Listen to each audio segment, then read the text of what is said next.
मेरे पति ने 4 अनजान आदमियों को एक रात हमारे घर रुकने के लिए जगह दे दी। बाहर जोरों की बारिश हो रही थी और मैं अपने पति के साथ सो रही थी। अचानक उन आदमियों के कमरे से जोर जोर की आवाजें आने लगी।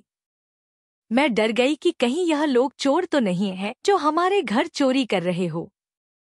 मैं जब उठकर दूसरे कमरे में गई तो वहां का नजारा देखकर मेरे रोंगटे खड़े हो गए।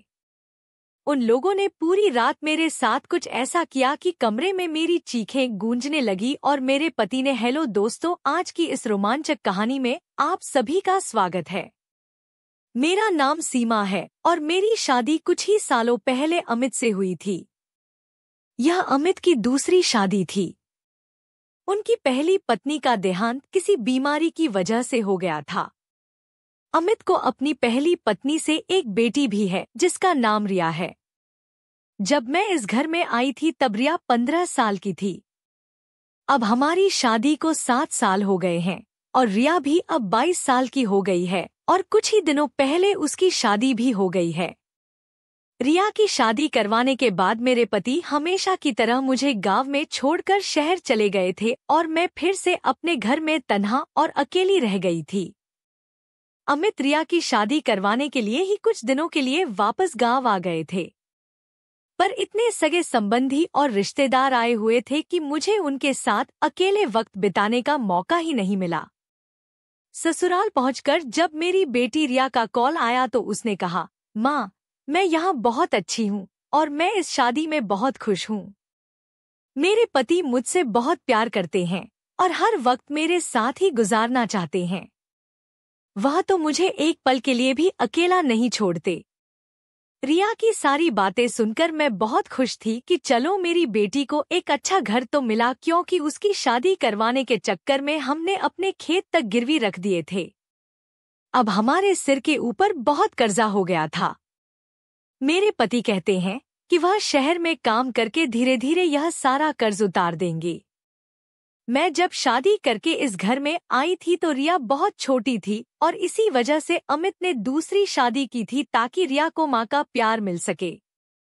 मैंने उस बिन माँ की बच्ची को अपनी बेटी की तरह ही पाला था और उसे खूब प्यार दिया था। मैंने कभी उसको यह महसूस नहीं होने दिया था कि मैं उसकी सौतेली माँ हूँ।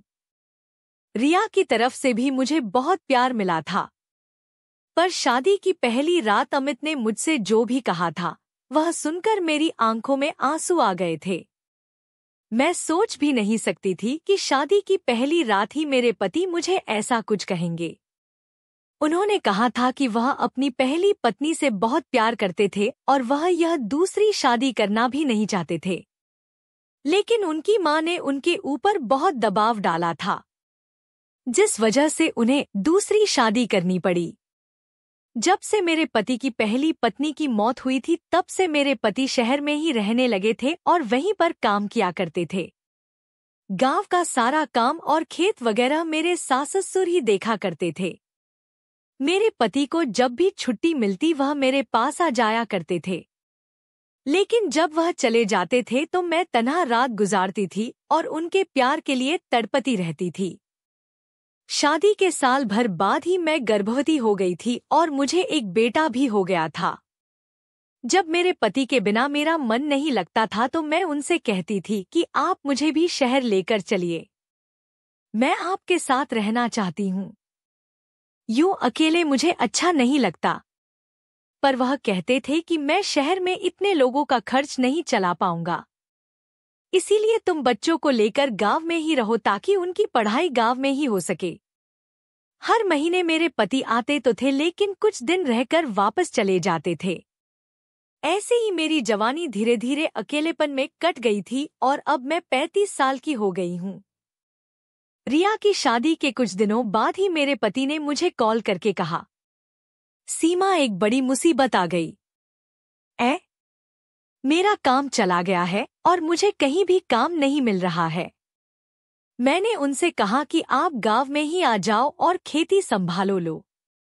तो मेरे पति ने कहा, सीमा, हमारे ऊपर बहुत कर्जा हो चुका है। अगर मैं शहर में काम नहीं करूंगा तो यह कर्ज कैसे चुकाऊंगा और फिर तो खेत भी हमारे हाथ से निकल जाएंगे। मैंने कहा अब तो रिया की शादी भी हो गई है, क्यों ना मैं भी शहर में ही आ जाऊं और काम में आपकी मदद कर दूं। शहर के लोगों को वैसे भी काम वालों की बहुत जरूरत होती है और मैं खाना बनाने और बर्तन धोने का काम बहुत अच्छे से कर लेती हूँ। मेरे पति ने थोड़ी देर सोचने के बाद कहा, ठीक है, अगर तुम्हें यह सब काम करने में तकलीफ नहीं है तो आ जाओ, क्योंकि अब हमारे पास कोई और रास्ता नहीं है। हमें हमारे खेतों को बचाना होगा। अपने बेटे को सास और ससुर के पास छोड़कर मैं शहर की ओर रवाना हो गई। पैसों की जरूरत को देखते हुए मेरे सास ससुर ने भी मुझे शहर जाने की इजाजत दे दी थी। मुझे अलगा, काफी सालों के बाद अब मेरे दिल की मुराद पूरी होगी। काफी सालों से मैं अपने पति के प्यार के लिए तड़पी हूँ और अब मुझे वह प्यार मिलने वाला था। जब मैं पति के पास पहुंची तो मेरे पति मुझे देखकर बहुत खुश हुए। मुझे पता है कि वह भी रात अकेलेपन में ही गुजारते हैं। शहर पहुंचकर कुछ दिनों के अंदर ही मुझे 2 घरों का काम मिल गया। मैंने सोचा कि कुछ घरों का काम और मिल जाए तो अच्छे खासे पैसे आएंगे। गांव के मुकाबले शहर के लोग काम के अच्छे पैसे देते हैं। एक रात काम खत्म करने के बाद मैं अपने पति के साथ बातें कर रही थी, तभी बाहर बारिश होने लगी। बारिश बहुत तेज हो रही थी और रुकने का नाम ही नहीं ले रही थी। करीब रात के 11 बजे किसी ने हमारे घर का दरवाजा खटखटाया। मेरे पति ने सोचा कि इतनी रात को कौन आ गया होगा। जब मेरे पति ने उठकर दरवाजा खोला तो देखा कि बाहर 4-5 हट्टे-कट्टे नौजवान खड़े थे। उनकी उम्र 35 से 40 साल के बीच की होगी। मेरे पति उन लोगों से बातें करने लगे तो मैं अपने बेडरूम में आ गई। मैं सोच में डूब गई थी कि आखिर यह लोग कौन हैं और हमारे घर इस तरह से क्यों आए हैं। थोड़ी देर बाद मेरे पति कमरे में आए और बोले कि बाहर 4 यात्री लोग आए हैं जो बारिश की वजह से बुरी तरीके से फंस गए हैं। वह लोग एक रात के लिए हमारे घर पर शरण मांग रहे हैं। तो मुझे उन लोगों पर दया आ गई और मैंने उनसे बोला कि हमारे घर में एक ही गेस्ट रूम है तो आप चारों को वहीं पर रहना होगा। मुझे तो अपने कानों पर यकीन ही नहीं आ रहा था कि मेरे पति 4 अनजान लोगों को इस तरह से घर में कैसे रहने दे सकते हैं। वह सच में बहुत सीधे साधे हैं और लोगों पर जल्दी विश्वास कर लेते हैं। पर यह भी हो सकता है कि सचमुच यह लोग बारिश की वजह से मजबूर हो। वैसे भी हमारे इस घर पर इतना कीमती सामान तो नहीं है कि चोरी करने आए होंगे। मेरे पति ने मुझसे कहा, यह लोग बहुत भूखे हैं, क्या तुम इन लोगों के लिए कुछ खाने को बना दोगी? मैं दिन भर सारे घरों का काम करके बहुत थक गई थी, पर फिर भी अपने पति की बात मानकर मैं रसोई में जाकर खाना बनाने लगी। जब मैं खाना बनाकर उन लोगों को देने आई तो मैंने देखा कि वह चारों लोग मेरे ऊपर अजीब तरह से निगाह बनाए रखे थे। मैंने उस समय एक लाल मैक्सी पहनी हुई थी जिसमें मेरा गदराया हुआ बदन साफ साफ दिख रहा था। उन लोगों को देखकर मुझे बहुत ही अजीब लग रहा था, क्योंकि पहले कभी किसी मर्द ने मुझे ऐसे नहीं देखा था जिस तरह से वह लोग मुझे देख रहे थे। मेरे पति मुझे अपनी पत्नी तो मानते हैं, पर वह अपनी पहली पत्नी से बेइंतहा मोहब्बत करते थे। उनकी पहली पत्नी का नाम पलक था। वह अमित के बचपन का प्यार थी। अमित और पलक साथ ही बड़े हुए थे।